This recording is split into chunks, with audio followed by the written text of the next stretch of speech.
오늘 말씀 제목이 뭡니까, 여러분? 죽음 앞에서예요. 죽음 앞에서. 근데 제가 사실은 오늘 제목을 바꿨습니다. 바꾼 제목이 뭡니까? 화면이 안 나오나요? 어떻게 제가 바꿨습니까? 보니까 누구의 죽음 앞에서? 가족의 죽음 앞에서를 제가 오늘 다시 놨어요. 왜냐하면 저는 이틀 전에 월요일이죠. 한 장례식에 제가 참석을 했습니다. 저와 정말 오랫동안 신앙생활을 해오신 안수 집사님의 아드님이 세상을 먼저 떠나신 거예요. 나이가 41살입니다. 2세이죠. 네. 4명의 자녀를 두고 떠났어요. 떠나는 날도 아이들 학교 다 데려다주고 집에서 잠깐 쉬다가 갑자기 심정지가 온 거예요. 조금 이상하다 싶어서 아내에게 전화를 했는데 아내가 도착했을 때 이미 심장이 멈춘 상태였습니다. 이것은 심정지는 심장마비와는 조금 다르다고 그럽니다. 근데 원인을 모른다고 말합니다. 아내가 장례식에서 이렇게 말합니다. 큰 두 눈에는 너무나 많은 눈물이 고인 채 하나님 왜 이렇게 하셨나요? 왜요? 그리고 잠시 침묵을 합니다. 그러면서 이렇게 말하는 것입니다. God is right. God is right. God is good all the time. 이렇게 말하는 거예요. 하나님은 어떠한 경우에도 선하십니다. 하나님은 어떠한 경우에도 옳으십니다. 나보다 남편을 더 사랑하는 하나님과 함께 계시게 하셨기 때문에 그냥 하는 소리가 아니에요. 정말 가슴 깊은 속에서 터져나오는 그것은 믿음의 고백이었던 것입니다. 제가 장례가 끝난 후 가족들과 인사를 하는데요, 거반 30분이 걸렸어요. 얼마나 많은 사람들이 오셨는지 몰라요. 월요일날 오후 1시 장례였는데 정말 많은 사람들이 이렇게 왔습니다. 제가 나오면서 이런 생각을 했어요. 어떤 알 수 없는 원인으로도 갑자기 떠날 수가 있는 거구나. 그러면서 저는 항상 나의 뒷모습을 잘 정리하며 살아야 되겠구나 하는 그런 생각을 했습니다. 오래전에 또 이런 일도 있었습니다. 여러분, 미국 교회들 보면은요, 교회 옆에 묘지가 있는 거 보셨습니까, 여러분들? 네. 특별히 동부에 있는 교회들이 그래요. 그 이유는 성도들이 평생 믿음 생활을 했던 그 교회 옆에 묻히기를 원했던 것입니다. 그래서 그들은 이렇게 교회 옆에 묘지를 가지고 있었던 거예요. 여러분, 비석에 항상 쓰는 거 있죠? 비석에다. 뭐죠? 그 사람이 태어난 날과 뭐 떴습니까? 네, 죽은 날을 쓰잖아요. 이 교회 옆 묘지에 한 가족의 비석이 나란히 있는 거예요. 양쪽에는 아빠와 엄마 비석이 있고 가운데는 아들의 비석이 있었습니다. 그런데 그 아들이 태어난 날과 떠난 날을 보니까는요, 하루 살았더라고요. 저는 이 세상에 와서 하루 살다간 이 아가 옆에 묻힌 두 부모의 심정을 한번 생각해 봤습니다. 여러분, 아기가 태어난다는 것은 부모에게는 너무나 큰 기쁜 일입니다. 그런데 그 기쁨의 감격이 채 갇히기도 전에 그 다음날 아가가 세상을 떠난 거예요. 그러니 부모의 마음이 얼마나 힘들었겠습니까? 부모는 그 아가를 교회 묘지에 묻고는 언젠가는 본인이 죽게 되면은 이 아가 옆에 묻어달라는 유언을 남기고 묻혔던 거예요. 저는 그 부모의 심정을 생각하면서 정말 마음이 울컥했어요. 그리고 새삼 느낀 것은 죽음은 정말 우리를 슬프게 하는구나. 죽음은 순서 없이 찾아오는구나 하는 생각을 했습니다. 그리고 죽음의 끝이 아닌 것이 얼마나 감사했는지 몰랐습니다. 오늘 성경은 한 가족의 죽음에 대한 이야기가 나옵니다. 이 이야기는 누가복음에만 기록되어 있습니다. 어디 복음이에요, 여러분? 누가복음에. 여러분, 가족의 죽음은요, 인생에서 가장 큰 아픔 중에 하나예요. 그렇지 않습니까? 그런데 이 가족의 죽음을 피할 수 있는 사람은 있다 없다? 하나도 없다는 거예요. 그래서 우리는 하나님께 이 죽음을 돌려달라고 기도하지는 않습니다. 사람이 한 번 죽는 것은 어떻게? 정한 이치이기 때문에. 시간이 다를 뿐 우리 모두는 다 죽음을 경험해야 한다는 것이죠. 그런데 가족 중에 죽음이 찾아왔을 때 어떤 공통된 일이 벌어지고 있다는 것입니다. 그것은요, 모든 가족들이 하던 일을 다 멈춘다는 거예요. 누가 시킨 것도 아닙니다. 근데 분주한 일을 다 멈추고 가족들을 보러 달려갑니다. 가족의 이별 앞에서 모든 것을 멈추는 것입니다. 다음 화면 보시죠. 기독교 신앙은 이 죽음 앞에서 우리에게 어떤 메시지를 주고 있는가? 저는 오늘 이것을 여러분들과 함께 나누려고 하는 것이죠. 오늘 본문은 한 가정의 죽음의 행렬이 나옵니다. 그런데 놀라운 것은 죽음의 행렬이 나오는데 반대편에서 또 다른 행렬이 죽음의 행렬을 향해서 다가오고 있다는 거예요. 누가복음 7장 11절 12절을 이렇게 말합니다. 우리 하나님 말씀 같이 읽어보겠습니다. 화면 보고 시작. 그 후에 예수께서 나인이라는 성으로 가실새 제자와 많은 무리가 동행하더니 성문에 가까이 이르실 때 사람들이 한 죽은 자를 메고 나오니 이는 한 어머니의 뭐다? 독자요. 그의 어머니는 뭐다? 과부라. 그 성에 많은 사람도 그와 함께 나온다 이렇게 말합니다. 여러분, 나인성이 어딘가를 한번 지도를 잠깐 보겠습니다. 나인성은요, 왼쪽 위에는 나사렛이 있고 오른쪽 위에는 다볼산이라고 변화산이 있는 곳입니다. 여러분, 이 나인이라는 말은 즐거움, 아름다움 이런 뜻이에요. 그런데 이 즐거움의 성에서 지금 죽음의 행렬, 슬픔의 행렬이 나오고 있는 것이죠.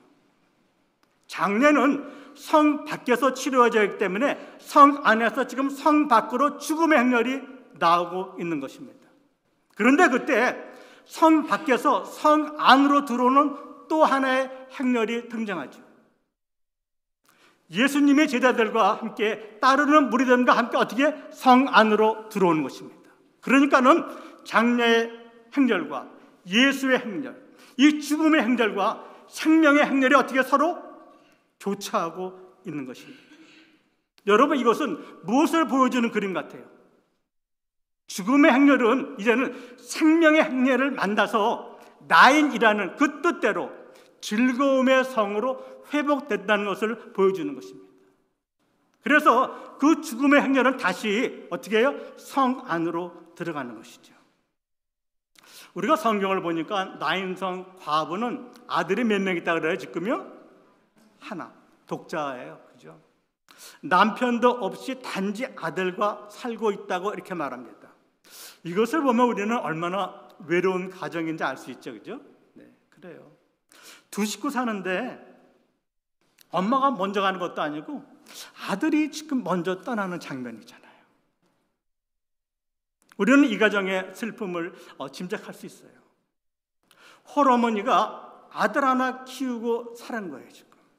그렇다면 이 아들은 엄마에게 얼마나 소중한 존재인지는 우리가 짐작할 수 있습니다. 아마 엄마의 전부였을 것입니다. 여러분, 이 엄마가 돈을 벌면 누굴 위해 벌겠습니까? 여러분, 이 엄마가 일을 하면 누굴 위해 일하겠습니까? 그러니 이 엄마는 전부를 잃어버렸다 해도 절대 과언이 아닐 것입니다. 가족이 없을수록 한 사람의 떠남은 더 큰 상실감을 가져다 줍니다. 사실 저희 그 부모님은요, 두 분 다 황해도 연백에서 피난 오셨어요. 황해도 분 계십니까 혹시? 그래요. 게다가 저희 아버님은요 5대 독자예요. 5대 독자. 저희는 피난민의 5대 독자 가정. 저희 집에 가족이 많을까 적을까? 가족이 없죠, 그죠? 네. 저희 대에서 이제는 아들이 형하고 저하고 둘이 있습니다. 근데 저희 형님은 아직도 생총각이에요. 돌싱 아니에요. 쌍총각이에요.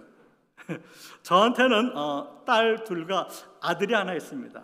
그러니까 제 아들은 지금 이제는 7대 독자가 되어버린 거예요. 그런데 7년 전에 저희 어머님이 돌아가셨어요.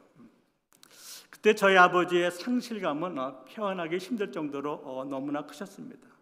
그래서 그런지 그날부터 5년 동안 한 번도 빼놓지 않고 매주 어머니 묘지를 가시는 거예요. 한번 보여주실래요? 여기가 보면은 경기도 파주에 가면은요, 그 이북 오도민을 위한 이렇게 공동묘지가 있습니다. 여기를 매주 가세요. 왜 그랬을까? 저는 아마도 생전에 엄마한테 지은 죄가 많아서 그런 것 같아요. 근데 저는 그런 아버지의 모습이 더 쓸쓸하게 보였던 거예요. 여러분, 우리는 가족을 상실하게 되면 누구나 다 이런 생각을 해요. 인생은 무엇인가? 혼자 남은 나는 누구인가? 나는 과연 또 어떻게 살아야 하는가? 이런 생각을 하고 있는 과부에게 예수님이 이렇게 말씀하시는 것입니다. 그게 13절 말씀이에요. 13절 한번 또 읽어보겠습니다. 시작. 주께서 과부를 보시고 어떻게 해요? 불쌍히 여기사 울지 말라 이렇게 말씀하십니다. 여기서 불쌍히 여겼다는 헬라어의 뜻은 창자가 끊어지듯, 창자가 지금 뒤틀리듯 아팠다는 거예요. 저는 이런 공감을 우리 현대 교회가 잃어버리지 않는다 생각을 해요. 지금 예수님은 창자가 끊어지는 마음으로 울지 말라고 하시는 것이죠. 여러분, 우리가 어떤 큰 상실을 당했을 때 사람이 말하는 울지 말라는 말은 감정적 위로의 말이죠. 그런데 여러분, 지금 이 말 하시는 분이 누구십니까? 누구예요? 하나님이신 예수 그리스도이십니다. 그렇다면 하나님은 그저 이 슬픔의 감정만을 위로하기 위해서 하신 말씀입니까? 저는 그 이상의 권세가 있는 말씀을 하셨다고 생각합니다. 울지 말라는 이 말은 아들을 살려주겠다는 말보다 더 큰 메시지가 있다는 것입니다. 왜냐하면 아들을 살려준다 해도 그 아들은 언젠가는 어떻게 또 죽을 것이기 때문에 여기에는 위로를 넘어서는 메시지가 있다는 거예요. 이것은 우리가 가족의 죽음을 맞이할 때도 하나님 우리에게 똑같은 말씀을 하실 것입니다. 울지 말라. 울지 말라고. 이 말은 슬퍼하지 말라는 말이 아니에요. 네가 전부를 잃어버려서 슬퍼하는 건 나도 안다는 거예요. 그런데 내가 전부를 잃어버리는 순간 내가 반드시 알아야 할 것이 있다고 말씀하시는 것입니다. 이 세상 어느 누구도, 이 세상 어느 무엇도 너의 전부가 될 수 없다는 것을 너는 그때 깨닫게 될 것이다, 이렇게 말씀하시는 거예요. 그때 너는 너의 전부가 하나님이시라는 것을 알게 될 것이라는 말씀인 것입니다. 오직 하나님만이 우리의 모든 것임을 너는 알게 될 것이다, 이 말씀하시는 거예요. 너의 전부라고 생각했던 그것을 잃어버리는 날 너는 너의 참된 전부가 하나님이라는 것을 알게 될 것이다. 아멘이십니까? 아멘이죠. 이 세상 어느 것도 너의 모든 것이 될 수 없다는 것을 우리는 가족의 죽음을 통해서 알게 될 것이라고 말씀하시는 거예요. 여러분, 너무나 고통스럽고 힘들지만 그것을 깨닫는 축복이 있으시길 바랍니다. 나의 모든 것을 잃어버리는 현실 앞에서 나의 모든 것 대신 하나님 얻는 그런 믿음을 가지시길 축복합니다. 이것이 죽음 앞에선 우리에게 주시는 첫 번째 메시지인 것입니다. 여러분이 잘 아는 단체가 있죠. CCC라고. 다음 화면 봅시다. 미국 선교 단체인데요. 빌 브라이트 박사에 의해서 UCLA 캠퍼스에서 51년에 시작했습니다. 제 딸도 UC 샌디에고 다닐 때 이 CCC 멤버가 됐어요. 여러분, 이 CCC가 한국에도 들어왔죠, 오래전에. 그래서 수많은 대학생들이 예수님을 믿게 됐습니다. 이 대학생 선교회를 위해서 애쓰던 김중곤 목사님이 계십니다. 이 목사님이 이 CCC 사역을 한참 하고 있을 때 일이에요. 목사님의 둘째 딸인 신희가 29살 나이인데 위암으로 세상을 떠납니다. 암을 발견했을 때 이미 사기였어요. 그 딸에게는 3살과 5살 난 두 딸과 남편이 있었습니다. 김 목사님은 절망 속에서 하나님께 원망하며 신음하면서 기도합니다. 그리고 결국 그는 다시 믿음으로 일어나서 이런 아름다운 글을 남깁니다. 그 글의 제목이, 그 다음 화면 볼까요? 딸의 죽음, 그 존재의 제로점에서입니다. 목사님은 이렇게 말합니다. 내 딸은 세상에 살기 위해 온 여인이 아니었다. 주님의 침묵과 나의 침묵, 주님의 제로점과 나의 제로점, 주님의 고통과 나의 고통, 주님의 죽음과 나의 죽음과 내 딸의 죽음이 만나고 있는 것은 아닌가.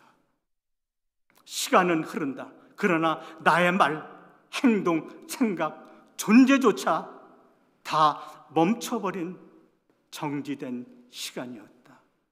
나는 어떤 제로점에 서 있다. 나는 정말 주님이 섭섭했다. 나는 살 힘도 없었고 죽을 힘도 없었다. 유난히 순하며 고왔던 그 아이가 스스로 167일 동안 매일 고통 속에서 살아가는 것을 나는 그냥 바라볼 수밖에 없었다. 몸무게가 58파운드까지 내려갔다. 내가 할 수 있는 것은 기도밖에 없었다.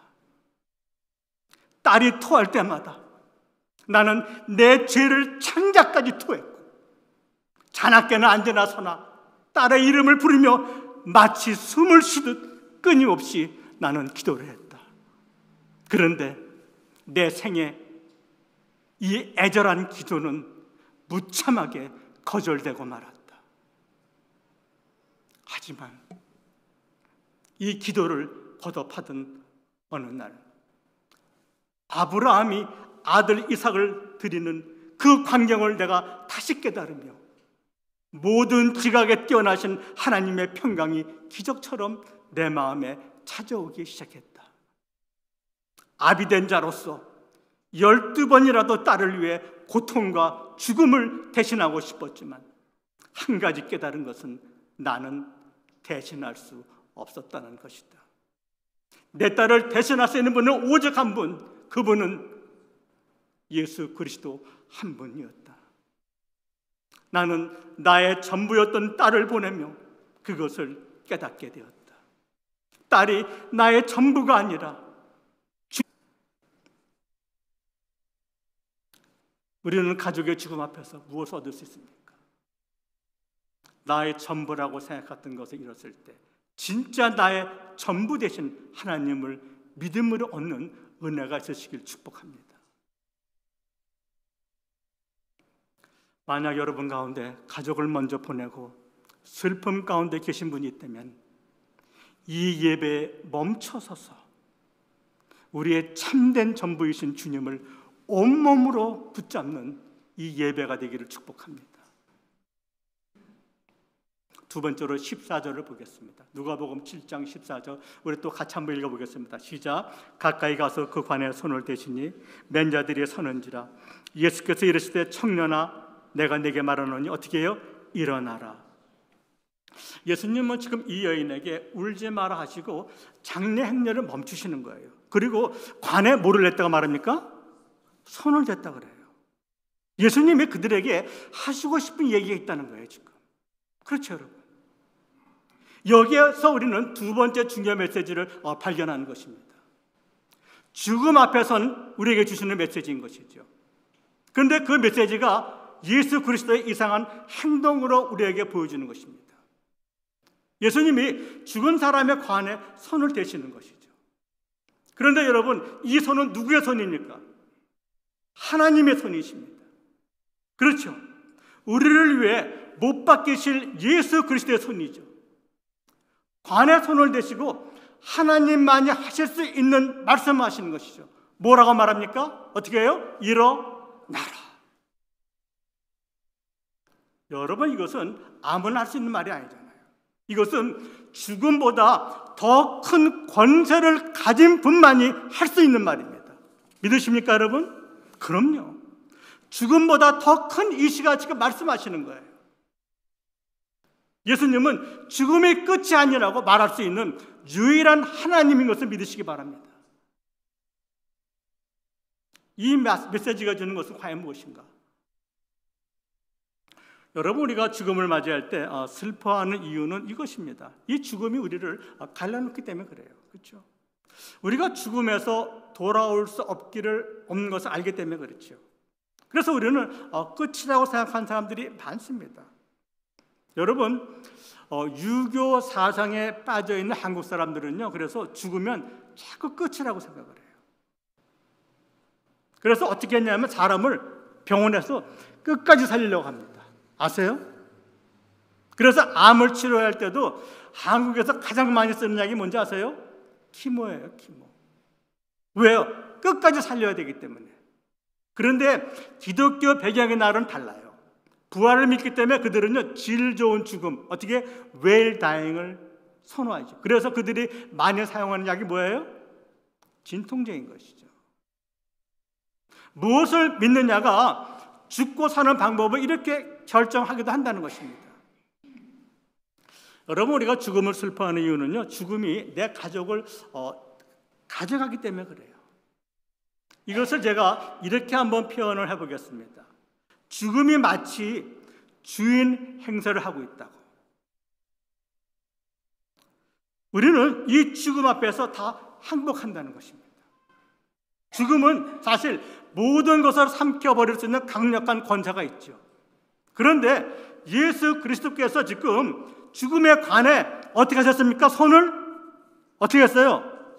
손을 얹었다고 말하잖아요. 여기에 놀라운 메시지가 있는 것이죠. 관에 손을 얹으신 거예요. 이렇게. 무슨 말이에요?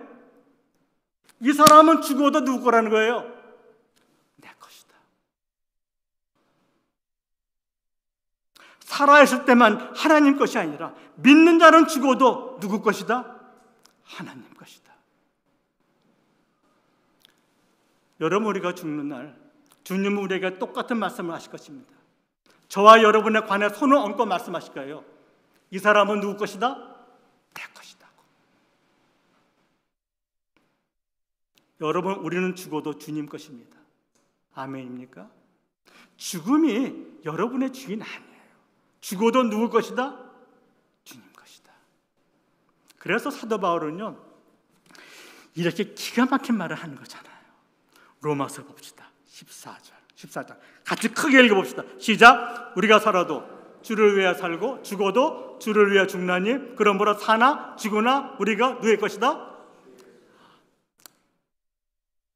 제가 조금 전에 화장실 갔다 왔는데 남자 화장실에 이게 딱 써 있더라고요. 제가 너무 깜짝 놀랐어요. 또 한번 읽어봅시다.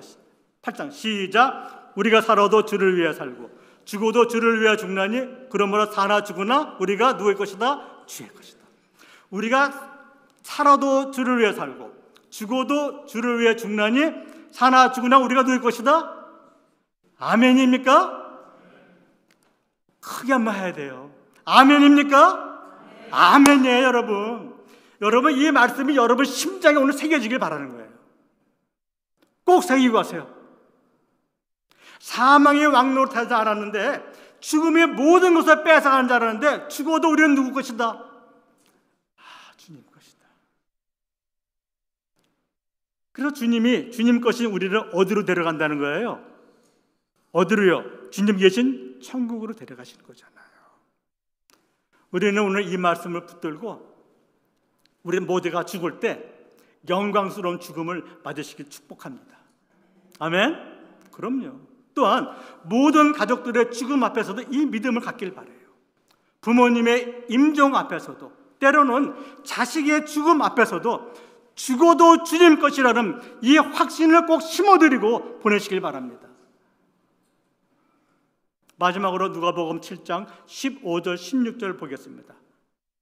또 읽어보겠습니다. 시작. 죽었던 자가 일어나 앉고 말도 하거늘 예수께서 그를 어머니에게 주시니 모든 사람이 두려워하며 하나님께 영광을 돌려이르되 큰 선지자가 우리 가운데 나섰다 하고 또 하나님께서 자기 백성을 어떻게 했다 그래요?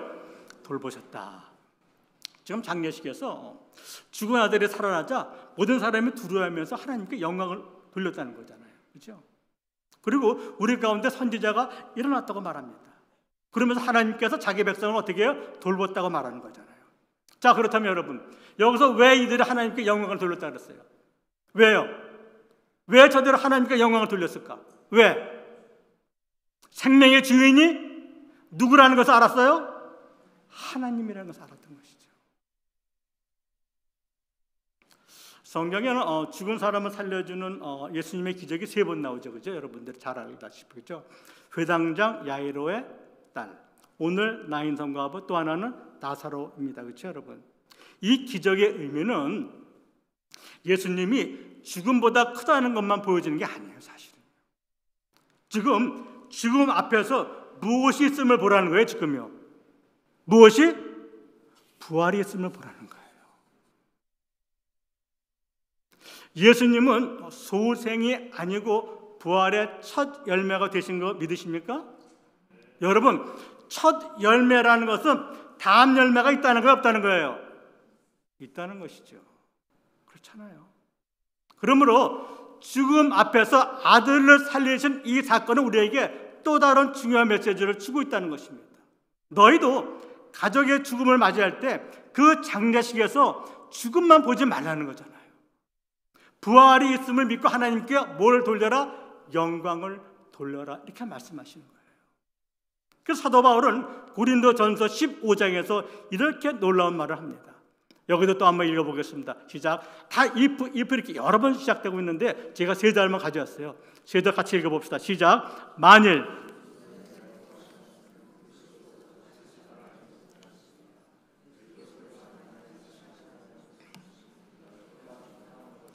또 너희 믿음도 헛것이며 또 우리가 하나님의 어떻게 거짓 증인으로 발견되리니. 부활이 거짓말이라면은 우리 모두는 다 특검 받아야 돼요. 기소당하는 거 우리가 다. 부활이 없다면 우리는 이 세상에서 가장 한심하고 불쌍한 사람이라는 거잖아요.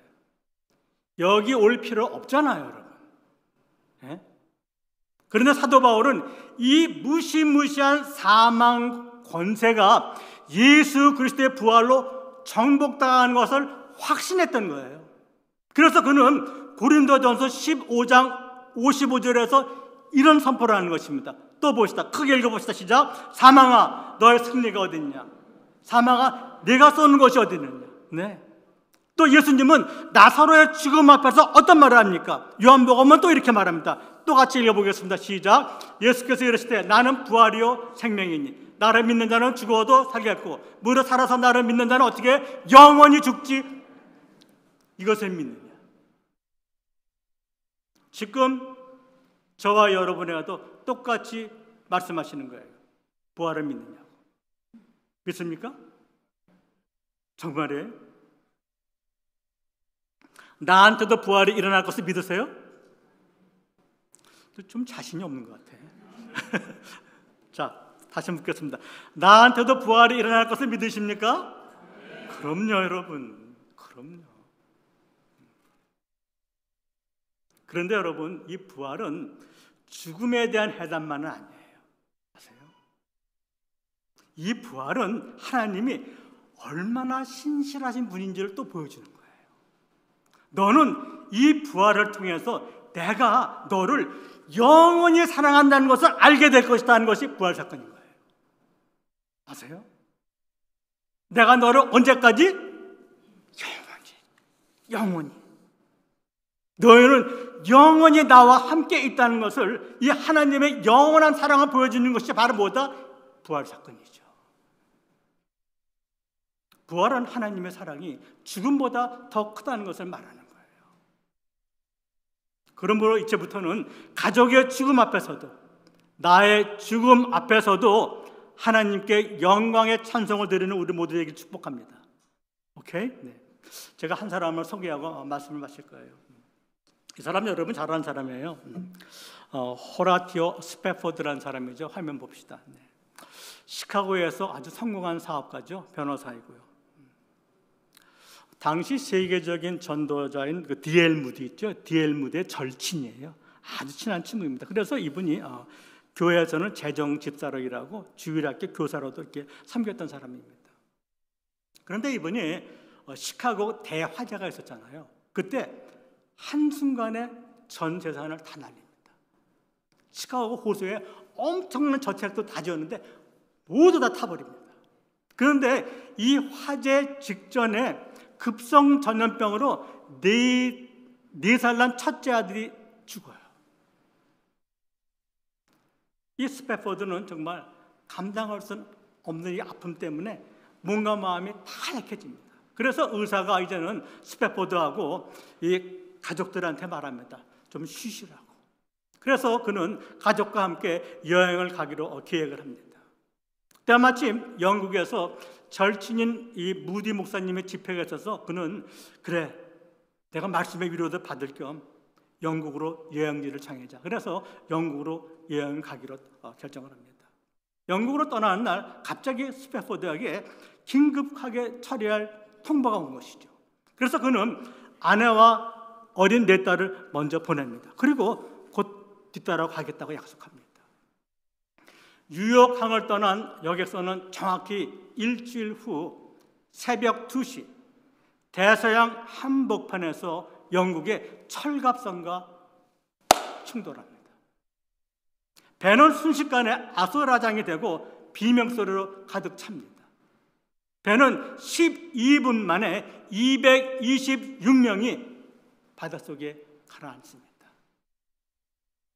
아내는 다행히 물 위로 떠올라서 구명정에 의해서 구조됩니다. 그런데 네 딸, 화면 봅시다. 11살 난 딸과 9살 난 딸, 5살, 2살, 사실은 18개월이에요. 이 딸들은 모두 다 물에 잠기고 맙니다. 뉴스를 통해서 이 소식을 전해들은 스패포드는 며칠 후 아내가 보낸 한 장의 전보를 받습니다. 그 전보 내용은 한 줄밖에 없었어요. 이렇게 쓰여 있었습니다. 나 혼자 살았습니다. 그는 북받치는 감정을 추스리면서 혼자 정신없이 헤맬 그 아내를 만나기 위해서 영국으로 향합니다. 그가 탄 배가 대서양 한가운데를 지날 때 선장이 그에게 와서 말합니다. 바로 이곳이 사고 난 지점이라고 말합니다.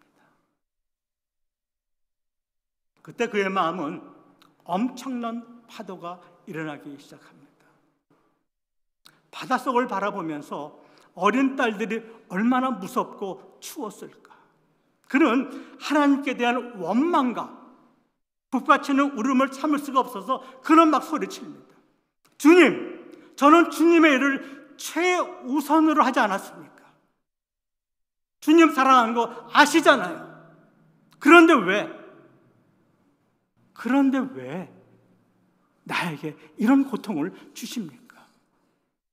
차가운 바닷속에 잠들어 있을 딸들의 얼굴이 떠올라서 그는 밤새도록 하나님께 울부짖습니다. 어느덧 새벽 햇살이 창가로 쏟아져 들어오고 있었어요. 밤새도록 기도 아닌 씨름을 하던 그에게 갑자기 형언할 수 없는 평안이 솟구쳐 오르기 시작합니다. 그는 평생 경험해보지 못한 하나님의 위로와 평안을 경험합니다. 그리고 그의 입술은 이렇게 고백했던 것이죠. 다음 화면 봅시다. 이렇게 고백합니다. 내 영혼 편안해. It is well with my soul. 그때 쓰여진 시가 찬양으로 만들어진 것이 내 평생에 간 길이라는 찬송입니다. 그는 훗날 이런 편지를 씁니다. 나는 더 이상 내 딸들이 차가운 그 바닷속에 있다고 생각하지 않는다. 그들은 가장 안전한 곳, 그들은 가장 안전한 그곳, 주님과 함께 있다고 그는 말합니다. 그 스패퍼드는 고아와 가난한 사람들을 위해서 공동체를 만들어 온 힘을 쏟다가 딸들 곁으로 갑니다. 사랑하는 여러분, 우리 모두는 죽음을 반드시 맞이하게 될 것입니다. 그런데 죽음의 순간이 믿음의 끝이 아니라, 죽음의 순간이 믿음의 끝이 아니라 믿음의 절정, 믿음의 클라이맥스가 되기를 축복합니다.